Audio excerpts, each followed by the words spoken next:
right. Hello, everybody. Welcome to our October edition of Scripting the Book.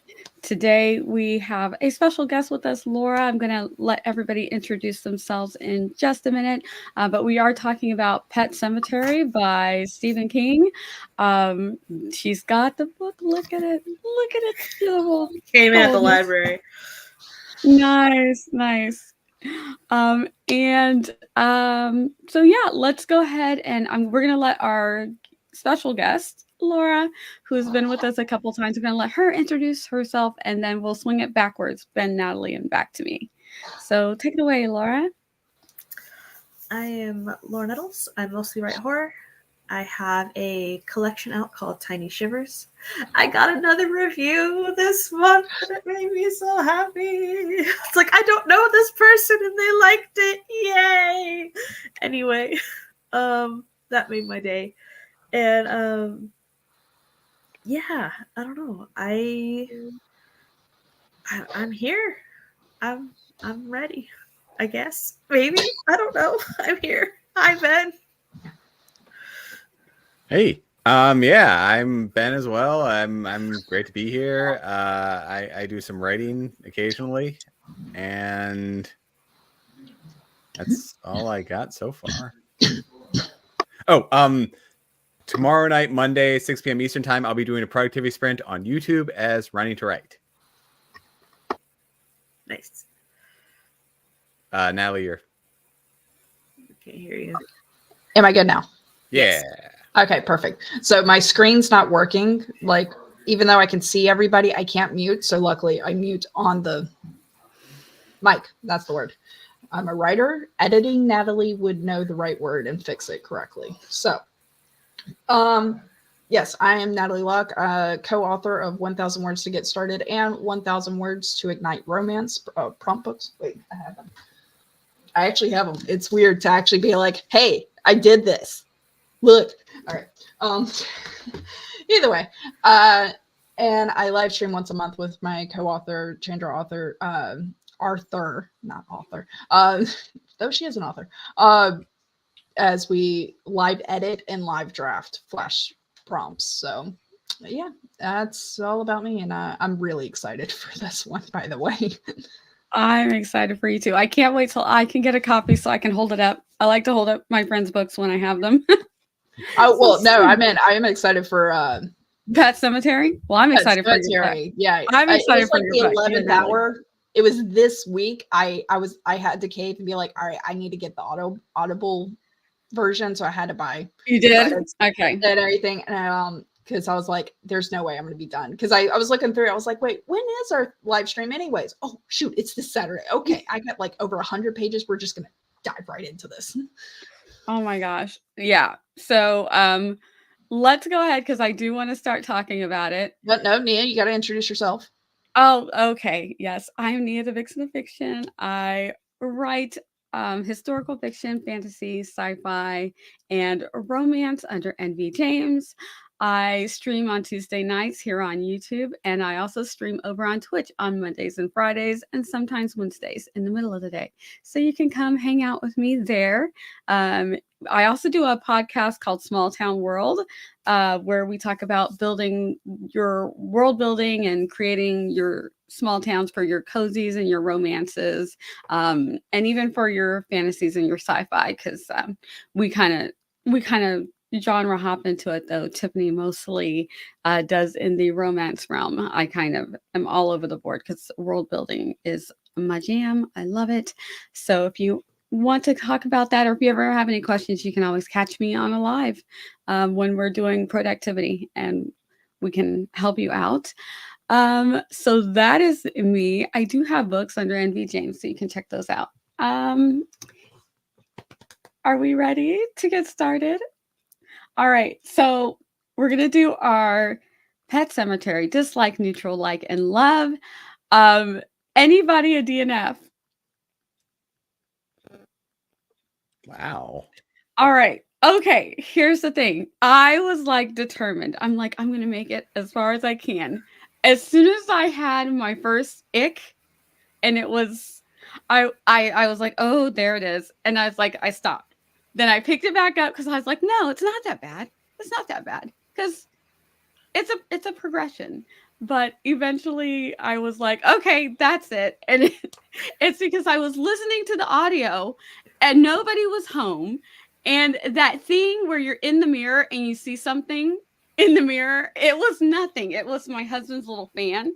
But if you have read Pet Sematary, you know there's a cat and there's some things.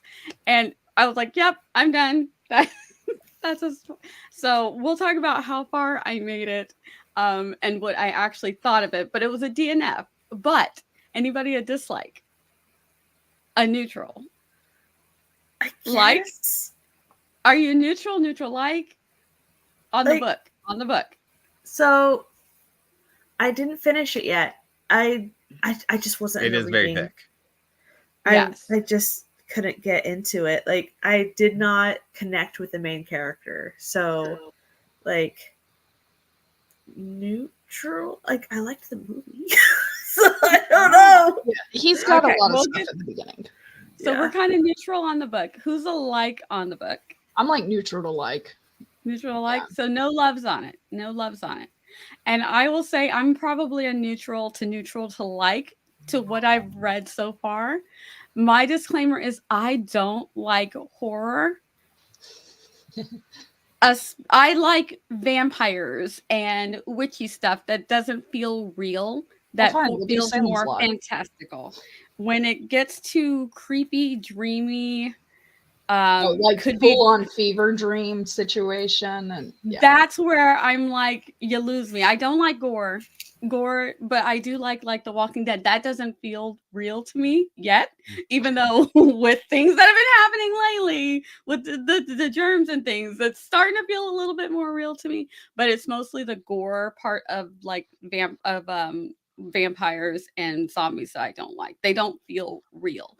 But Yeah. when you get into ghosts or demons or things that are maybe not really dead, maybe dead, and dreams, that's where I'm like, or serial killers. So that's where I'm just like, because those things feel real, like that could really happen. Something you could experience. Yes. So that's where I start tapping out. So as far as I can actually look. And I will say the audio narration was pretty good on this one. So I don't really have any complaints about that. The audio narration probably got me further than I would have gotten if I were reading it. Same. I found the So- audiobook on YouTube. Yay. I did. Yeah. Man, why didn't I should have looked on YouTube. It was pretty good. I'm gonna start looking on YouTube. I mean it is Stephen King. He's not hurting for money. It's fine. But yeah, I made it to shockingly to chapter 33.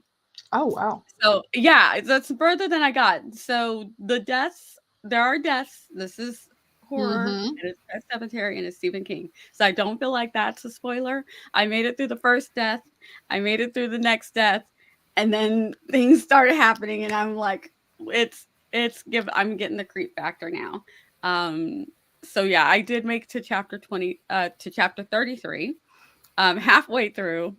And I don't even know if it was on anything scary. It was just I saw something in the mirror. It was dark, and I was like, you know what? It's getting to me. When you start seeing things, you're like, it was time for me to tap out. So Did you For the watch the rest of movie you. before or after you read it? Or I did not revisit the movie. We'll talk about that though, because I've seen the movie. I've already seen the okay. movie. So you Yeah. saw the movie before you read it? Mm-hmm. Yeah. Okay. Yes. I saw the movie years and years ago. Anybody else want to talk about where they got to and what their thoughts are on the book? The chapters were really short. Sometimes. There are a lot of chapters. In the beginning, the chapters are really short. Yeah. So Yeah. that was interesting. But Honestly, I felt like the so first 5 chapters, like things happen, and then it's like 20 something chapters of just like things are happening, but it's like it's the fun and games section. Yeah. And everything. Then something big happens, then it's fun and games again for another 20 chapters. And I'm just like, yeah, okay, I'm getting character development, good conversations and stuff like that. The one thing I will say that I liked about this book, though it ended up being played into later to show an unhinging, but is when something is said, the main character says something inside their head first that's like really what they want to say, but then what they say out loud is the politically correct and good thing to say. And I was like, I relate to this so much. Yes, I enjoyed that part of it. That felt very humanizing, connecting. But I do have thoughts of why I'm more neutral. So yeah. All right. So how about you, Ben? In terms of the book, yeah, I mean, I really liked it. I thought I said that as much. The character developments are really done well. The wife, I didn't particularly like with a lot of details, but you could kind of still understand where she was coming from. And it builds up in a way that I was never bored reading it. So there is a lot of information in there. There's a lot that goes on. There's a lot where honestly nothing happens, but it still is entertaining because we still can kind of feel the sense of unease the entire time. Yeah, I feel like there are scenes like when they're going on a hike and you're like, it's fine. It's like Stephen King's writing. It's well written, but it's a long time that he's taken to get us from point A to where the family's doing this hike, and they go to the Pet Sematary for the first time. So there's I feel like there's little bits of character development that's happening, but it's really kind of drawn out. But all of that, I was listening to it just fine. It almost felt a little slice of lifey with hints of there's something we're laying some seeds here. So that I did appreciate that. And again, Stephen King does a pretty good job with his description and his character development. So I could understand she was a little annoying, but I could understand her motivations. She had this traumatic thing that happens to her when she's young, so she sees things when it comes to life and death in a certain way, and she hyperfixates a little bit on how that's going to affect her daughter, you know. So these are things that are kind of relatable in some ways.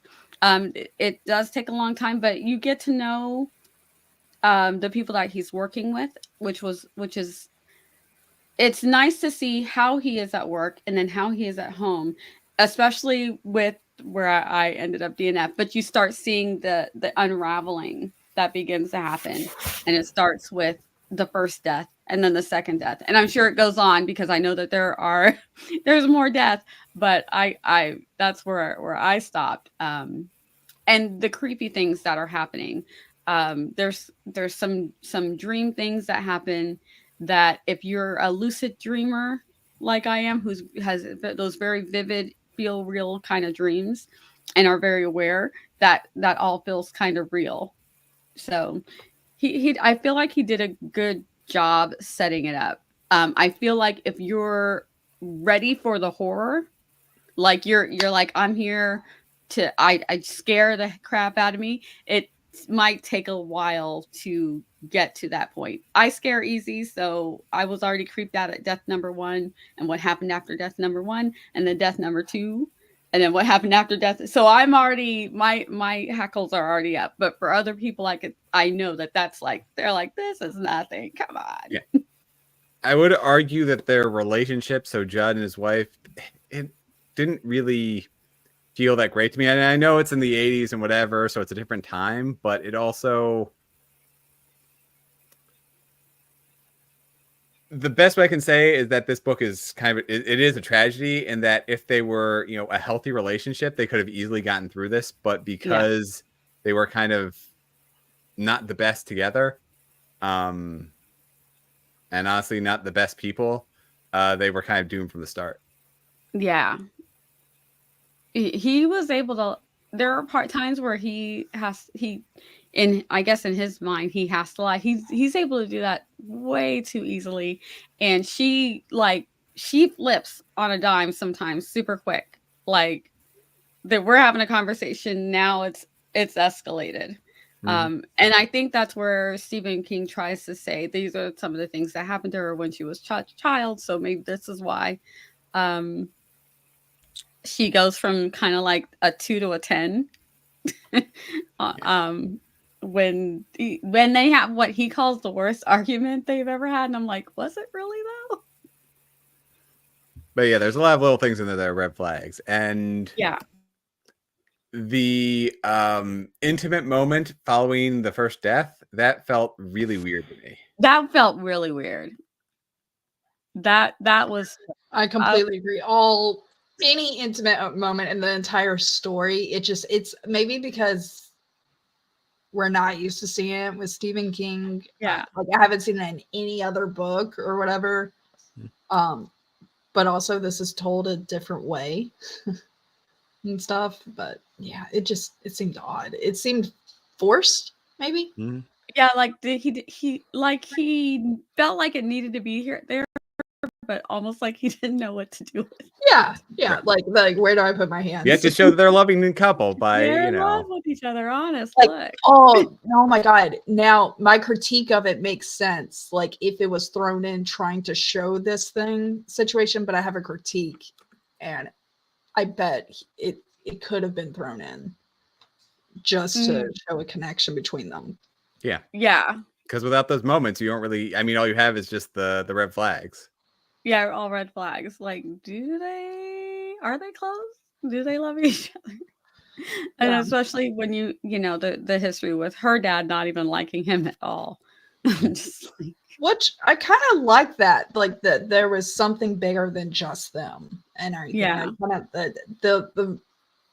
The more than just the nuclear family relationships to me is something that books need to show, because honestly, that's what we build a lot of ourselves from. Yeah. And it makes me wonder, because of their lack of having a great relationship, if, and this was part of her getting with him, that little bit of rebellion against the dad. And maybe that's why there's the connection between them seems a little like, I don't know, forced or off or did they ever get into why the dad didn't approve of the husband, besides that he had a hobby of doing like model cars and ships and stuff? I thought it was money related. Yeah, I think it was money. That him just being a general doctor wasn't going to cut it. Or maybe he wasn't even going to be a doctor at first. But yeah, I think it was the money, the classist. He just didn't think that Lewis was up to par. So it was a no. Because he said he wanted to make his second million. So it's like, you're not poor, but okay. Right. Exactly. Anybody have any thoughts on the book that they want to get into before we get into the movie and start comparing them? Like, would you recommend this? Would you? Book? Yeah. I feel like I would continue it. I don't know. I just have to be in the right space, because it's well written enough, and there are, I don't know. It might take me a while. Like I could read it in little segments. It's also definitely dated. It is very dated. Like there's a lot of not politically correct things in there. I mean, the entire premise is kind of a little bit uncomfortable when you get into it. When Judd starts telling you what it's from, and it's like, oh yeah, this was written in like 1980 or something like that, or published in 81 or 82 or something. Yeah. So yeah, it definitely cultural feels appropriation there, but I mean, it's an entertaining book, so I'll give it that. All right. Any other thoughts before we move on to the movie? It just blew my mind when in a Stephen King book they mentioned Disney World multiple times. Oh, I was yeah. like, what is this? What world have I come into? Oh, it's like a little levity in there. That's nice. Mhm. Makes it a little more real. Well, it wasn't levity. He was like, I'm gonna go in a fugue state, abandon my family, and go to Disney World. It's like, okay. Well, he's got to have something to look doesn't wanna- through the horror. He's got to have some kind of reward for surviving the horror. Yes. Well, that was chapter 1. Chapter 1. Chapter Oh. 1. The That horror was the hadn't even first mention. started. He was just tired of his family on the road trip.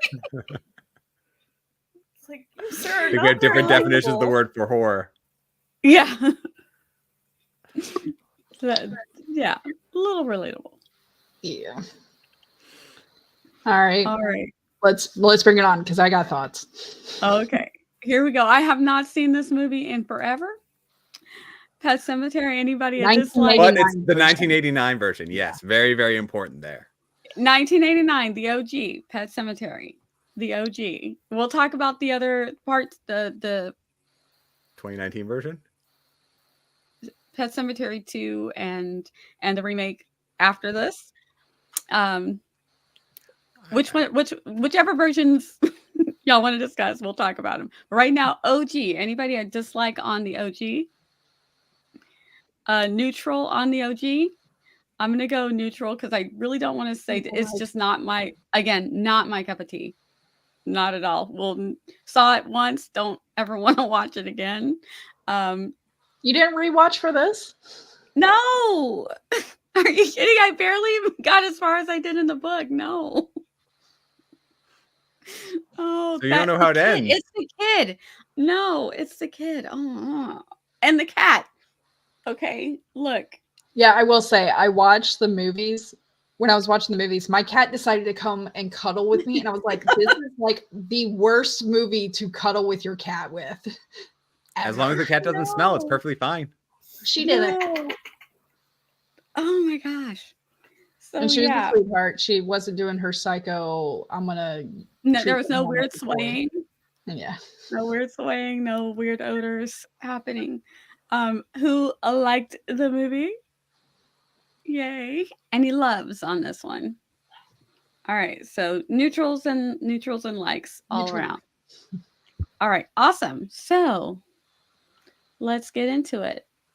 Thoughts on Pet Sematary, the original movies? Movie spoilers only. The If we same can- issue that I had with the characters, the husband and wife that we already talked about in the book, it kind of carried on to the movie. Just because the 89 version is very closely related to the book, compared to other movies that have been made for it. But that was kind of the same thing. It was like, where's the connection? And I will say, I will forever see Mr. Munson in Judd. Like he can't be anyone else. He was the Munsters. Mm-hmm. And I think he was the dad. Like, I mean, I imagine him Judd, with like yeah. yeah. And forever he'll be that. But I'd still say that he did a good job. Like he kind of saved it. Yeah, I liked him. Yeah. He's a great actor. But the relationship, it wasn't believable for me. And I will say, by staying close to the book, I actually think it was scarier for me than the 2019 version. Mm. I'll explain that later. All right, Ben, what were your thoughts? So I have two just side notes here. First of all, I'm alike for the 1989 version. The 2019 version I found to be an abomination of film, and that is an absolute dislike. The 2019 version takes some very strong, sharp turns from the book, and basically everything from the storytelling to the acting to just the general feel of it is terrible. So yeah, do not see the 2019 version. The 1989 version was actually a lot of fun. So when I was a kid, I might have been like, I don't know, 11 at the time. My friend's dad, we were like looking for some horror movies because it was October, so around this time. He was like, "Yeah, you should watch this movie. It's really scary." And I remember thinking, it's not that bad. So I don't know. I guess I must have been desensitized to movies at an early age or something along those lines. But yeah, it's a lot of fun. It's a bit overacted. There are some moments that are tough to watch simply because of the choices the actors make. And we'll get Like into the some funeral scene? yeah. We'll get to some of my more interesting comments when we get to the spoiler section, because yeah, the character's downfall, where there was some where it didn't explicitly describe certain events in the book, the movie makes it entirely the character's fault, in my opinion. Interesting. So they were I don't know, I forget the expression, but they were the ones that were ultimately to blame for their own downfall. Self-fulfilling prophecy. Yeah, I could see that. How about you, Laura? What are your thoughts on the movie? Mine's a like to love. I thought it was a fun, older horror movie. I did laugh at some of the deaths, but It's 80s. There's can we do spoilers for the movie? Movie spoilers, yes. Yeah, No movie comparison spoilers, yes. The kid bites out a throat, and I was laughing. I was like, okay.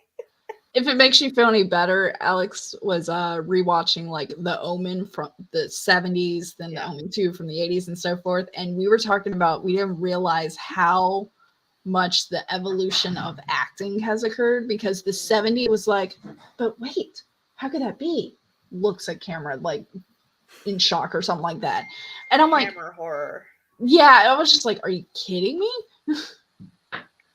So I did laugh a little bit. I liked how, I don't remember how they described it in the book, but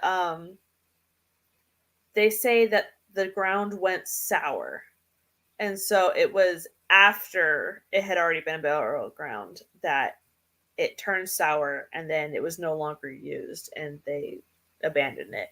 So I thought that was interesting. So it's not because it's an Indian burial ground, but because the ground itself was cursed or something and turned sour. And so that's why it's doing what it's doing. I thought that was an interesting workaround, I guess. Like,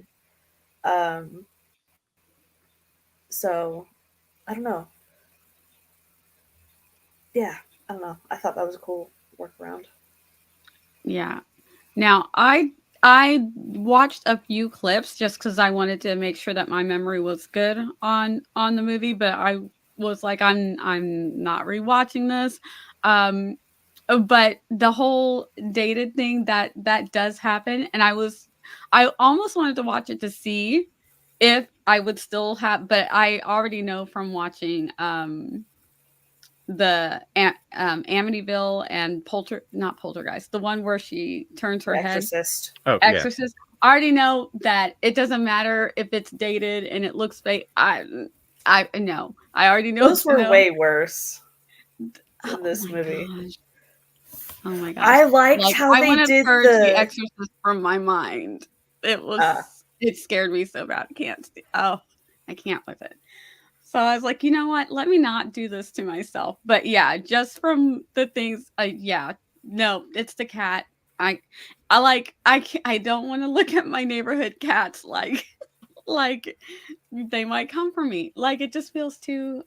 I don't know how he does it. I don't know how Stephen King does this. But yeah, I don't like it. It scared me. So I loved how in the movie, in order to make it the evil version of the cat, they shined the light in its eyes so it had the reflections. And I was like, that's clever. We're not doing CG creepy eyes or anything. Yeah. We're just doing the reflection. And Which is why everyone is creeped out by their animals now with the reflection. Just Yeah. saying. I'm Yeah. telling you, it just messes you up forever. No. I'm like, I don't need to revisit those feelings. But yeah, the debate, the little boy, all of it just. I thought they did a good job with the little boy actor in this movie. Yeah, he was adorable. No, they did good. The part that made it scary for me, though, in the mindset of it, is the fact, movie spoilers, the fact that he had to kill his own son, and he sees this other side, this demon, and it's not his son. And so in his mind, he's like, okay, I can kill it and everything. So he gives the morphine. And then the child cries, and the cry is so baby-like, so heartbreaking. And I'm just like, I wouldn't be able to follow through at that point. Mm-mm. You know, I'd be like, we just have a demon child now. yeah, It's like the way it is. like, because that cry was just so there. But then, then this overlap of demon and child, where after getting shot with morphine, the child walks away and goes, "No fair." I'm like, Yeah. that was an like, interesting throwaway line. yeah, it was to me, it worked, but at the same time, I'm like, that just blurs the line between, is my child there or not? Mm-hmm. Yeah. And everything. It's one thing to occupy a body and recognize what's inside that body is not who I thought it was, but then to get these glimpses to the child, I need more clarity for my own peace of mind, because that whole idea of, like, I mean, it's been done in zombie films where a child is zombie and like the parents wake up with the child next to their bed, which is scary enough as it is. Let's throw it in a horror movie. And just this mindset that, can you kill your child? I'm like, why are we exploring this thought? Yes. Did you hear Stephen King's footnote at the beginning? Yeah. About Yeah. how this was the scariest one? I'm like, I get that. I thought it was crazy how much this was based on real life. I love reading that stuff. That is the stuff Yeah. I live for. What was the inspiration? What was the spark for an author? Yeah. It's like, wow, this is like exactly your premise. You pulled from real life. That's really cool. Yep. Which then makes me question about his wife. Right? I'm just saying, like, how much. But the wife was the one who pushed it to get it published, so she was cool with it. So, but yeah, the whole thing. Like, I don't know if you've ever had a kid running towards the road, which I have. Mm-hmm. Funny, and they just think it's the funny. Well, my kid thought he was being funny. Yeah. It's terrifying. It is absolutely terrifying. So yeah, the whole thing, this one, even though yeah, it's horror and all that, there are elements that just felt a little too real, a little too relatable. Yeah. Are you guys ready to move on? We're gonna start comparing. So full on spoilers. Say whatever you want to say, guys. Here we go. We're gonna compare the book to the show, or to the movie, the OG, and then we'll get into some of what Ben was talking about with some of the remakes and things. But on the original movie, what do we think? Oh, and why does it still say The Martian? That one did not change. That's why. I'm like, what's wrong with that? Okay, so guys, when you do these things in StreamYard, you have to hit save. If you don't hit save, it goes back to whatever it originally was. So what are our thoughts on the movie? They got rid of Norma. Yeah. I don't know. I just thought it was interesting. I mean, it makes sense and such. But yeah. Yeah, but it makes the character interactions worse. What Norma held was this why Judd felt the need to share this secret he owed Lewis. And without Norma, I was like, well, why is it? And they're trying to say because of what? Supernatural. Yeah. The graveyard made me do it. Yeah. Yeah. I did appreciate that in the book, Norma's character. Just particularly with the reaction from the daughter to when she thought her pet something might happen to her cat versus her very nonchalant, oh, they're old, he's old, Judd's gonna die. That's it, how that doesn't phase her. But when it comes to her cat, it's like she is nearly hysterical, thinking what something might happen to her cat. So I thought that was an interesting choice to leave her out. Do you think it was time, or do you think that the workarounds worked for that? Yeah. Like, I still like Judd. Judd Yeah, still came no, across Judd, as the best thank character. God they didn't cut Judd at least, but Oh, because to me, he's what saves the entire story because of the depth of his character and everything, in my opinion. Because he's one of those, he's done bad things, but he's not, you don't see him as a bad person. And you still like him as a character. His heart's in the right place and such. But for me, I understand cutting stuff, and I'll give leniency. It's when you just, it's got to be. It's usually done two ways, and they're both kind of suck. One is trusting that the audience can catch on to a hint of something, but you got to give them a hint. You can't just abandon it. Or you spoon feed them and treat them like idiots. Like, I feel like those are the two ways to do it. Other than remove it and not do anything, which is stupid, because then you're going to yeah, you fill the gap. everyone, not just the diehard fans. Yeah, I never like it when something's left out. It's very obvious because if you're watching, it's like, why does this not make sense? And it doesn't make sense because a big chunky of the plot was left out for time or whatever reason. So yeah, as long as they can make it make sense and make it nice and smooth, then I'm usually okay with changes. Yeah, Judd's my favorite character. Though I do like the actress. She's always going to be Lieutenant Yara from whenever I see her. But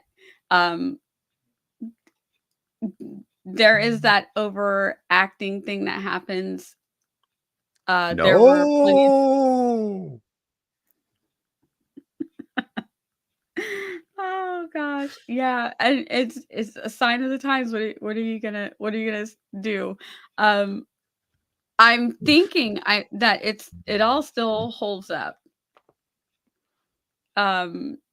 despite its age. So, but I felt like the characters that they had up there could, especially Jed, that they could actually be the characters from the book.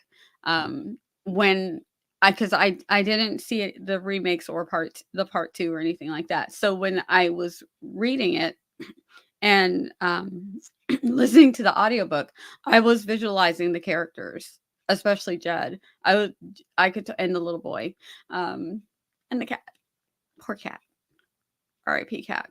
So, but yeah, I was totally visualizing those actors as I'm reading the book. So I feel like all of that was fine.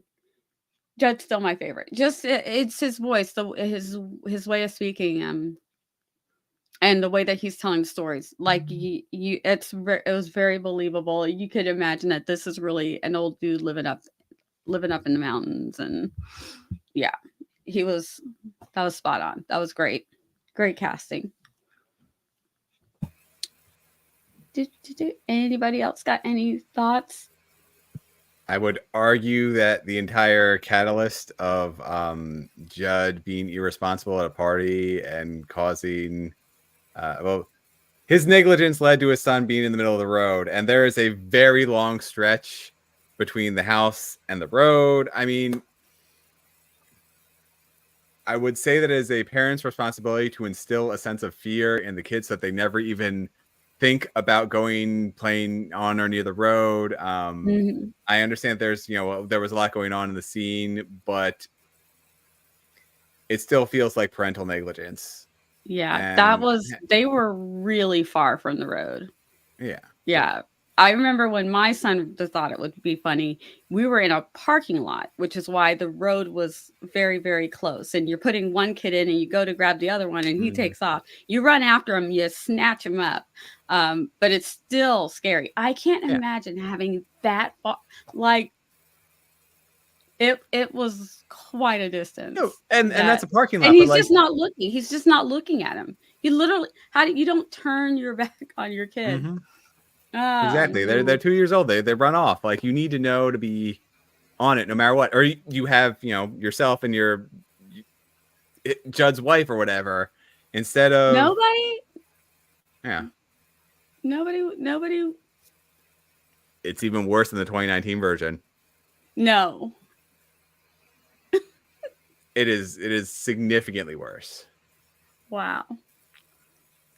Yeah, like, because my thought is that when my son ran through just for whatever reason thought it would be cute to run to the park, like we were right there, not just me, but there was a stranger who also saw him just decide to dart. But my reach, you're not gonna fall. Okay, sorry, if your kid's running towards the road, you are not going to fall. It's a horror movie. Everybody falls. You're gotta not. trip No, on your You own run into the woods. You shoelaces. trip over a no branch. way. Your arm is going to grow links that you did not even know your arm had. The way I reached and snatched my kid and yanked his full body back with one arm, there's no way you're going to turn your back for that long. Let your kid run all the way across the field. You know that it's not like he didn't know where the kid was. Like, the kid's not running around. You were with him. You were with him and you turned your back while he's playing with a toy for long enough for him to run. I'm like, absolutely not. Absolutely not. Yeah, I don't know. It's in the movie, it's believable when he turns his back. Like, it's like, oh, that's stuck, and then the daughter's constantly going, I want to play, my turn. It's like, hey, and I kind of understand that divide a little bit. And on looking, people will see him that the spool is still stuck and Gage is still there, but then in the movie it was believable for me a little bit. Falling beforehand is not. It was the fall for me. But I did believe the distance at least. And they at least had the actor full on sprinting. Because I know sometimes they'll have people like, I'm running, I'm going. Dude, you can run faster, okay? Like, if you're be able to speak while you're sprinting, you're not running fast enough. Yeah. I don't know. Yeah, it was the fall for me. It felt like it was too long. I felt like he turned his back a little bit too long. And maybe, I don't know if it does it. Yeah, just no. It was awful. That was awful. But it felt like a thing that could actually really happen. But yeah. Mm-mm. And that wasn't even the first time that the kid had run to the road. Like, in the very beginning, when they first get out of the car, and then Judd saves the kid. It's like, So, yeah. Yeah, your other kid is crying, but, like, both parents don't need to rush to the crying kid when you have a 2-year-old toddling off towards a road that's, like, feet away. Anyway. It's just our opinions, guys. All right. So are we just touching on the 1989 version or 2019 as well? Let's do what are our best and worst changes from the OG, and then we'll get into the remake. Okay. I mean, the casting of Judd is good. I think I'm good with that. Despite me not being able to see a great actor from his other great roles, that's fine. God, but I mean, like, I can think of what they should have changed. They should have created more connection between Lewis and Rachel, like, but they didn't. But that's in the book and in the movie, so Yeah. at least we're consistent. Yeah, yay for consistency. Yeah. Yeah. When we touch on 2019, I'll speak more. I want to make sure everyone got what they say on the 89 version. Anybody else got any best and worst changes from the? It wasn't 89? a change, I think, but I really liked the design of Pascal with the head injury. It was very visceral, and I was like, excellent job. That's a dead person. Like, yeah. So whenever he kept showing up, it was like, yeah, that was an excellent design choice. Good job, makeup department. You got any, Ben? Yeah, I would say my worst change is the movie. I mean, they needed to, but they actually showed us Gage being, the events that led up to Gage being in the road and being hit by the car and everything. Whereas in the book, it's all after the fact. So it's, hey, everything's looking great, but something bad is about to, like the book actually says, this is the last time that Gage was alive, and we were having this wonderful, beautiful day with a kite, and we were just having fun playing in the park and all this other stuff. And then it just skips ahead to everything is awful. We were at a funeral, and then sort of gives us like bits and pieces of what actually happened, but it's told in a way that makes it so much more moving and so much more monumental because it's this giant event that we never actually see. So we sort of fill in the gaps ourselves. And to show us that moment made it worse for me. Because it's a movie, I can't think of a different way of doing that. Like they needed to show us that in the movie, but doing so made it so much less emotional. So I feel like the movie and the book kind of did opposites a little bit. So the movie put so much emphasis on the event and then kind of montaged almost the fallout. Whereas in the book, it was focus on the fallout. And then you got crumbs sprinkled over of going back what happened. Because I remember it was jarring for me reading the book because at this point I was still reading.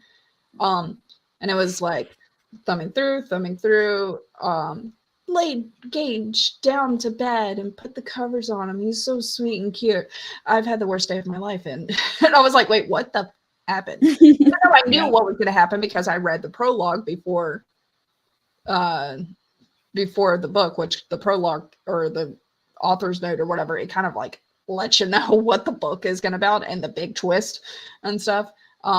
But I feel like by doing that focus, I think the book did it better because in a moment we have momentary fear and everything, but grief, that is the long lasting thing. And for the book to drag that out instead of dragging out the fear that the movie did, think of how long the emotions last.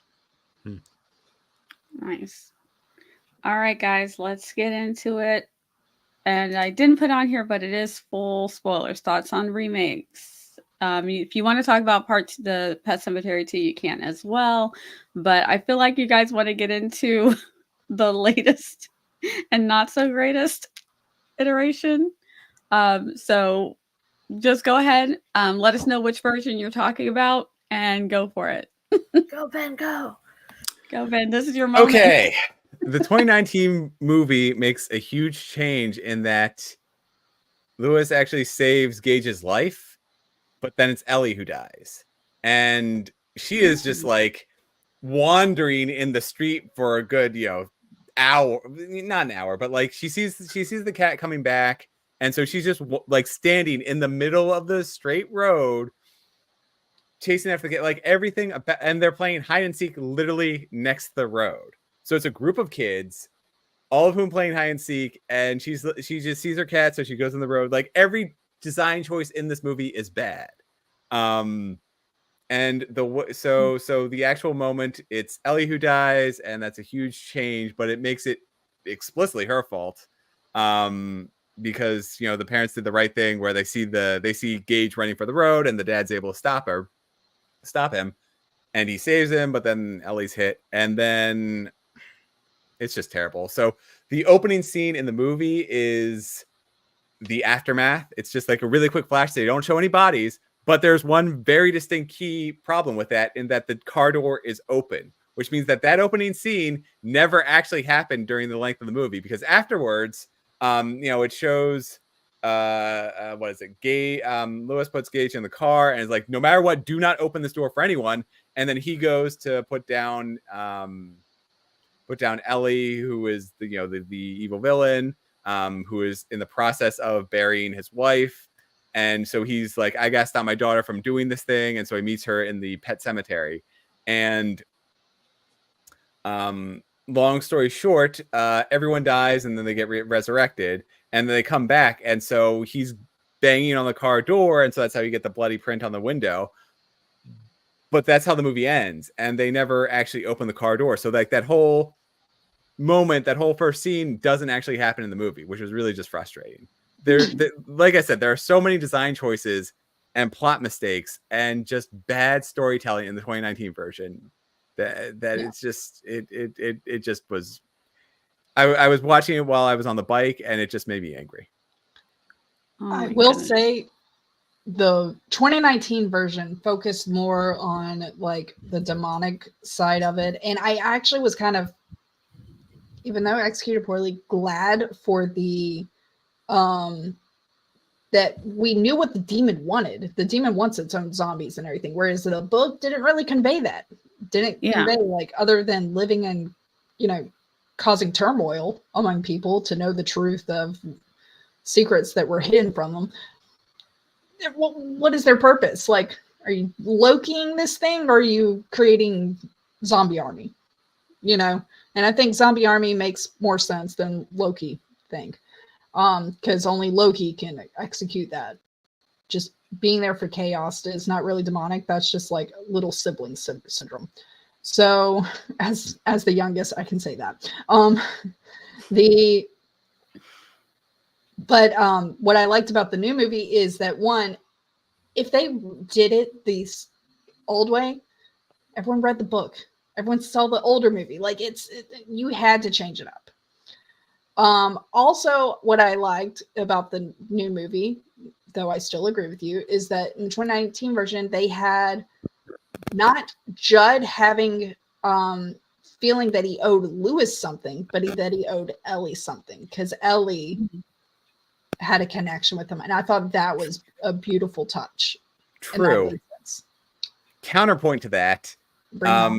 If I were Ellie's mother, I would never let Ellie anywhere near him, because... Oh, yeah. No. Immediately, the fact that they were alone instead of a family hike to the Pet Sematary, I was like, this is weird.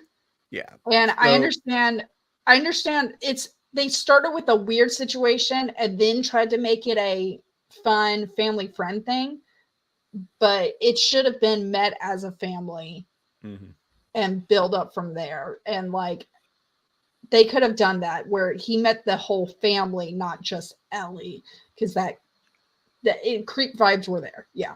So sorry, to give you all a little bit of context, there was a procession of children who were going to the Pet Cemetery to probably bury a pet. They had a wheelbarrow and everything. They never come up again. There's a mask. There's a little bit of allusions to them, but they never come up again. So there's, some plot issues there. Anyways, Ellie is bored when they're moving in, so she decides to go and follow the direction that they went in. And so then Judd somehow just goes in the woods, goes to the Pet Sematary there, and that's where he finds her. She'd been stung by a bee, and so she was also getting called by the cemetery. I'm trying to climb the... Right, there was some supernatural elements to it, sure. But either way, from a human element, he is putting mud on her leg to help with the bee sting. And that's when Ellie's mother shows up and she sees her daughter with a strange man in the woods with his like fingers on her leg. Like from a parental standpoint. I will say calf. We're not talking about high thigh. You're right. It was a very low thing. Also, the beehive never comes back in again, even though they climb the dead. They climb exactly where the beehive should be, and it never comes back again. But yeah, so it was innocuous, but still, like a mother who finds her daughter alone in the woods with a really weird old man, and he kind of stammers through because he doesn't know how to explain anything at that point because he's really uncomfortable. Like the mother's job at that point is to be like, you will never be anywhere near that man again. Yeah, and then somehow I will say I know what they were going for, so I give a little like fine. Okay, I see your vibe here. You're just using all the wrong words and all the wrong syntax and everything. But then it cut to family dinner and Ellie like doing ballet in the show for them and stuff and showing, this is so fun, us hanging out together. I haven't had a good home cooked meal in so long and stuff like that. I'm like, this was a jump. Like I was willing to go, all right, your word choice was horrible with the introduction, but now we're just clear on jumping paragraphs in a way for the movie side of it. However, I will say when it came to the execution of the demon, it was more believable from the daughter because they could make her say certain words so then someone could voice over curse words. Because I know that's how they had to have done it, because that's what they did also for The Exorcist, was make you say like, I think it's like barn door or something, and those lip shapes become a curse word or something. Either way, I think it's red barn. Either way, back to the point. And it's a little more believable for a. They also aged up Ellie. I like that because the way Ellie talks in the book, I'm like, she's 5 and she's this eloquent. And this, like, it didn't make sense to me. So that pulled me out of the story. And then her being possessed, I felt for her to be possessed and demonic and have curse words and all that it made more sense. Also, it made a lot more sense fighting a little bit too. Whereas Gage, it was like, just put your hand on his forehead. Okay, that works for everyone. I don't care how kick him across the room, man. Yeah. But they were still fighting with them. And I did like that they decided not to go verbatim and stuff. However, at the end, I was actually extremely scared. Even though I was more scared in the movie because of the whole Gage crying out, that broke my heart because I wouldn't be able to do that. Like the moment you have my child's cry down, that I'm done. Especially if I'm the one causing pain. If he just tripped because he wasn't listening to me, then fine, you're fine. Get up, walk it off. However, with her, it was,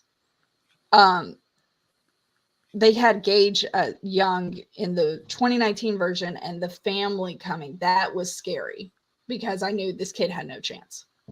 It was like a baby kangaroo Joey abandoned or some situation. Like that's the equivalent. There was just nothing. But then also I had the question of what's going to happen next. The movie doesn't care. But yeah, so 2 really quick points. Yes. The only way in which the characters and the scenes work is that the characters themselves have read the script.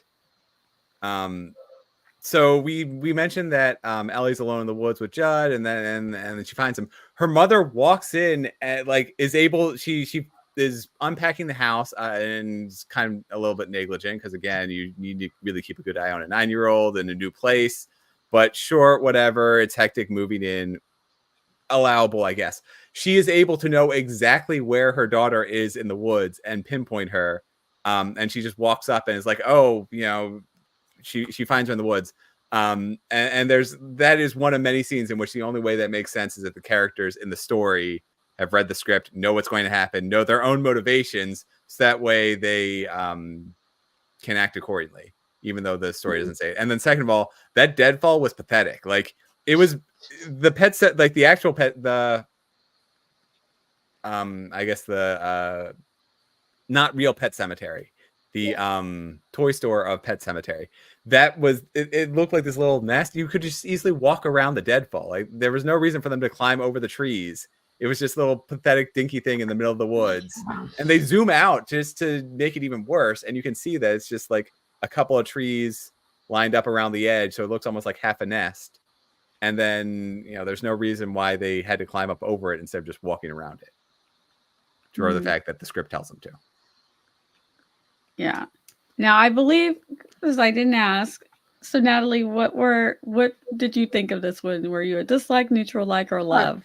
2019, neutral. Everything. Neutral. I have to have an extremely strong plot to like horror movies. Like to me, like Sinister and The Conjuring, like the first films and stuff like that. Mm-hmm. Perfect. Like when it comes to horror, because there's that balance and stuff. This, I will say, when comparing 89 to 2019, they both had the gore. I mean, they both went after the Achilles heel, which every single time maybe go, like every time, like they had the same amount of gore. Honestly, the Pascal, I kept on calling him Pascal in my head. Everything, and which then made me think of the little green chameleon from Tangled. But he at the beginning, which was the biggest, I was like, oh, we're diving right into this. And everything. I will say the movie did better explaining, the 2019 movie, I'm pretty sure, did better explaining of why Pascal's soul was kind of linked to Lewis. Whereas the book was like, I died near him. Yeah. But in the movie, there was like actually a try to help me and, or niceness and stuff like that. So I thought that was nice. But yeah, I would say neutral. Like none of this is going to be an again thing for me. I can tell you that. And there might be that I've learned something. There's elements that I think I'm going to make sure I don't do. And then there's elements where I'm like, I like that, but I'm going to build upon that because it could be better. Yeah. And Ben, did you have any more ways that you wanted to say your dislikes? I have like pages and pages of notes on this, but yeah, we're good. We don't need another hour of why 2019 was a terrible remake. Did you see any of the remakes or part 2, Laura, for Pet Sematary? I saw the first 15 minutes of the 2019 version. And then went to bed. Oh. I was so hopeful that you just turned it off out of spite. I was like, eh. But I liked the mask scene where it felt like a folk horror, like a Wicker Man, which was different. But then I was like, why are you leaving the masks on the graves? Like, that doesn't make sense, but okay. Anyway, yeah. I don't know. That was the main selling point of the trailer way back 2019 was the whole drum and the kids with the masks. So that's what I was expecting more of. But, they don't come back. They come back in a newspaper article, but they don't come back.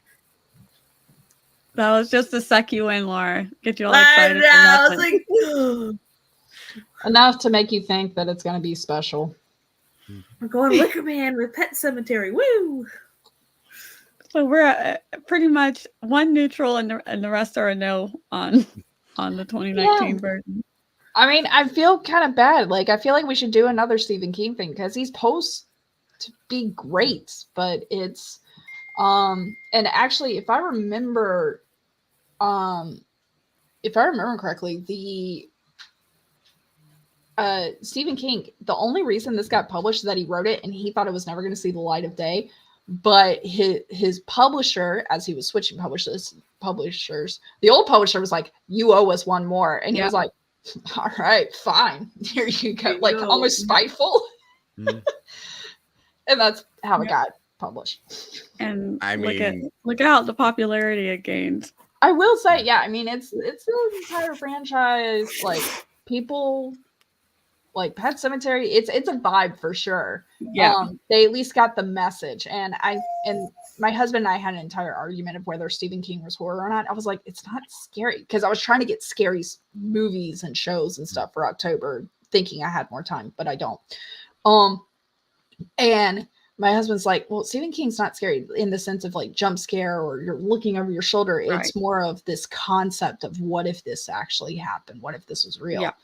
And I was like, that makes sense. So I don't think Stephen King's scary, but his concepts are like very unique. I mean, I've read stuff or saw him read a short story that the concept, I was like, wow, that is so imaginative. And I found it interesting, but scary? No.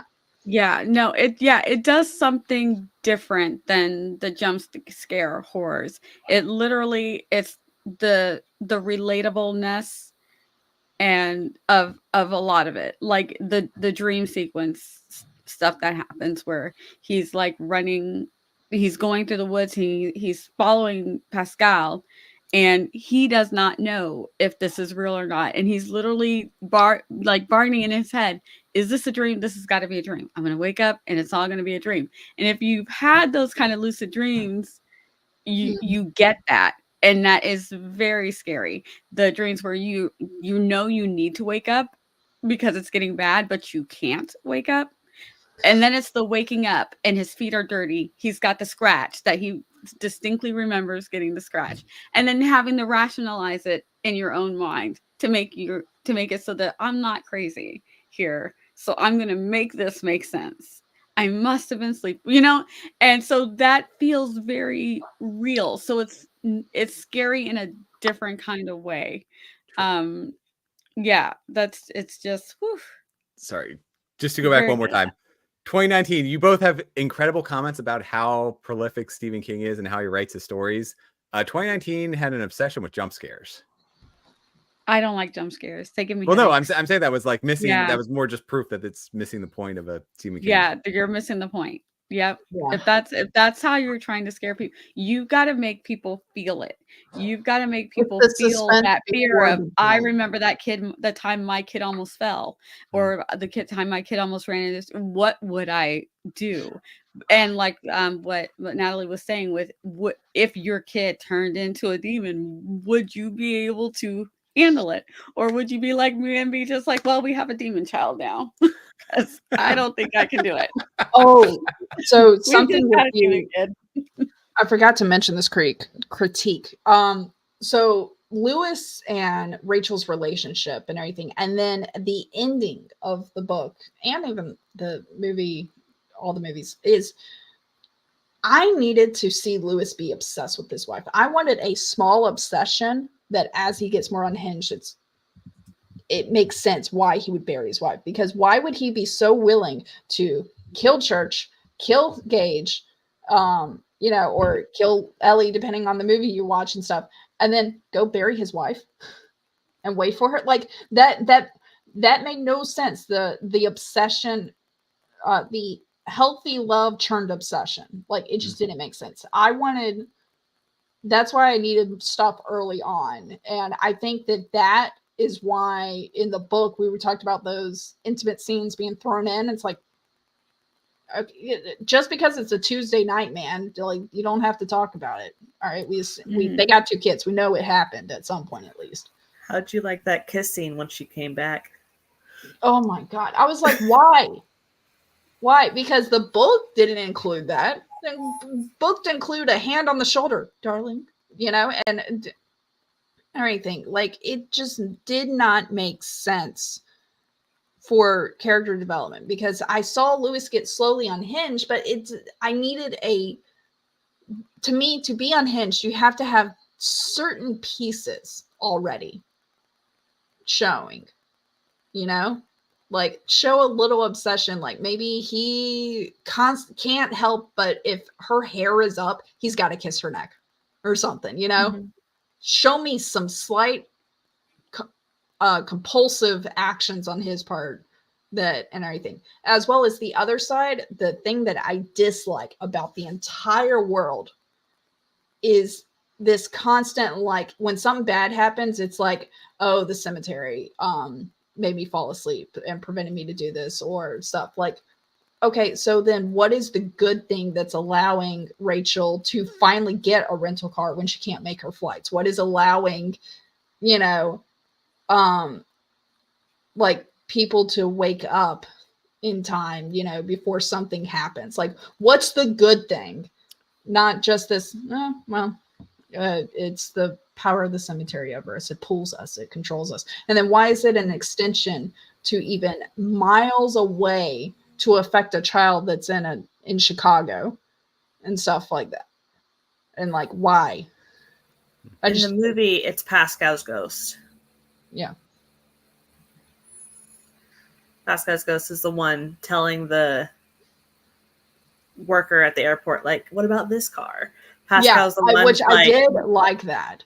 Yeah. That to me makes sense. And I was like, that's finally something. But like having the dream that the kids having the dream be like, it was Pascal, and she's like, why do I know that name? Why is that familiar? And having this whole thing, I found that great. That made sense. But then the other times it was, had a dream that that dad killed Gage. What? Where did that come from? And everything. Like, there's one thing with the entity talking to you or feeding you lines about things that currently exist that you're not thinking about, but they're trying to make you think about. Then there's another thing where you're fabricating an entire scene and stuff, like, and then things working out and then not working out, like I said, with the falling asleep and stuff like that. But the whole time that Judd's staying up, and I'm like, are you kidding? I can't stay up till 2 a.m. just staring out a window. Hell no. Like, at least give me something to do. There's times I'm driving and I'm like, oh man, this is, I really need to be engaged here. Yeah. Just got 20 more minutes, kid. Come on. So, Anybody else got any pet peeve? Totally get it. I think Anybody Stephen else got any King thoughts? does have an obsession with psychic children. So, like, The Shining kind of come through in this one. It's pervasive. Yeah. Anybody else? Final thoughts on this one? And then Richard's got a cool suggestion. Uh-oh. I agree. I love Misery. Misery loves company. I'll add it to the list for 2025. Awesome. Awesome. We might be hitting you up, Richard. All right, guys. So we do have some things coming up. We're going to do, coming in November, the plan is to do A Christmas Carol. And then in December, we're going to do our 2-year wrap up. We're going to tier rank all of our favorites to least favorites on our adaptations. So And you guys have our taste changed. Who's the big critiquer? Who is hard to make them say love, or who is the nice one? You know, Depends. I feel like I'm the nice one, but Natalie might be the nice. I think it's going to depend. We're going to have to find out. Yeah, I'm just glad I'm not the only one that's DNF the book here now. Yeah, it was bound to happen. I think that is this my first DNF? Maybe. I think this might be my first, but I am interested in revisiting it. I just have to plan it out and really face it out a bit. Yeah. Try not to get the creep factors, those little chilly things. So interesting tidbit on Misery. I just found this out, and I don't think I'll know it when we ever do this. But there was an interview with Kathy Bates where she was talking about how when she accepted the Academy Award for Misery, her performance, she's like, I didn't thank my mom and stuff like that. And the person was like, yeah, you did. They played it back for her. Over 20 years, she thought she did not thank her mother because apparently her mother gaslit her. And when she won the Academy Award, her mother said, it's not like you cured cancer. Like, this is the type of stuff. And it was a great clip. It was talking about this is what gaslighting does and everything. And it was so eye-opening to see it. Because she starts crying. She's like, why did I think that I didn't thank her? Oh my gosh. So, yeah, that is sorry, side note, but yeah, we got stuff upcoming and rankings to be reflected upon. What was the worst movie? What was the best? Everything. What was the worst book? First best movie. Like, I mean, like, and best book. There we go. There's the structure. Yeah, I can't wait. Yeah. I like stats. I'm excited. I'm excited for this one. Should we create it in a PowerPoint? Be like, We should do something. Yeah. Yeah. Some type of tier ranking Which one was thing. So the that everybody can see it. closest adaptation? Which one was the least closest adaptation? I think we got 2 that are top for the closest. Yeah. Pretty close. Holes or Good Omens, like they're pretty darn close. They were really close. All right. I do want to say a huge thank you to Richard and Stephen and Eva, Sky. Who else? Shannon came in, Angel Faye. Thank you guys for coming and actually hanging out with us while we did this. You guys are awesome. Stay tuned. We'll have the date for November posted for you guys very soon.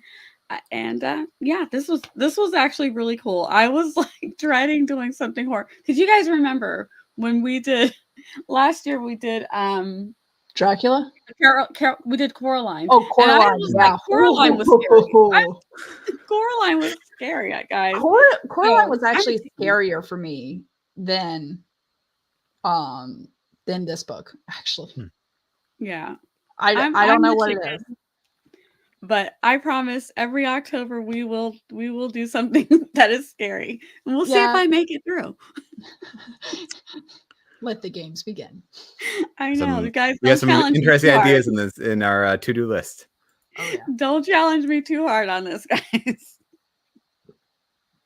All right, but thank you guys so much. I'm gonna let my co-host do some quick outros, and then we will be out of here. Let's go the other way around. We'll start with Natalie, and we'll end with our guest. I'm Natalie Locke. I wrote 1,000 Words to Get Started. Pre-orders ready. Will be released November 26th. There's stickers in the back. It's a selling point, trust me. That's why we have it on the cover. And then we got 1,000 Words to Ignite Romance, which will be released 42 days after. So January 7th, 42 days is the answer of life. So if you ever needed a sign of buying books, there it is. And it's also preparing for it. If you follow me on Instagram, you will see an entire bracket because I'm going to grab 16 prompts from here, write 16 flashes, and grab 16 prompts from here and write 16 flashes. And I'm going to let everybody vote based on the favorite line alone, the best story. And they'll also play the guessing game of which book it's from because there's 16 from each. So that 42 days is going to be entirely on my Instagram stories voting and with the bracket system. I can't sounds fun. I've written it out. I now just got to actually write the flashes before November 26th. But yeah, follow me on Instagram, WriterLocke. Thanks. Very cool. And I am Ben Pick. You can see my 3 books behind me. They're in my Into the Void series. It's a fun adventure with time travel magic. And I'm currently working on the 4th book. So if you want to feel productive tomorrow night, 6 p.m. Eastern time, I will be doing 3 sprints. It's usually 30, 25, 25, or 30, 20, 20. And I'll be writing, but you can spend that time to do whatever you want. They're productivity sprints for reasons. So come hang out with us on Monday night. Nice. And our special guest, the very whiny boy. He wants to go outside. I'm Laura Nettles. I mostly write horror, and I will be around tomorrow. I am on writer Samantha L. Nasset's stream, 8 p.m. Eastern, and Tuesday I'll be on Mia's. So yeah. Awesome. You guys can hang out with me here on YouTube or over on Twitch. You can also follow me over on Instagram and TikTok, where I sometimes remember to post things. That's all we have for you guys today. Thank you so much. And we'll be back in November with a Christmas Carol. And then for our end of the year, 2-year wrap up, it should be a lot of fun. So come hang out with us for that. And with that, we are going to say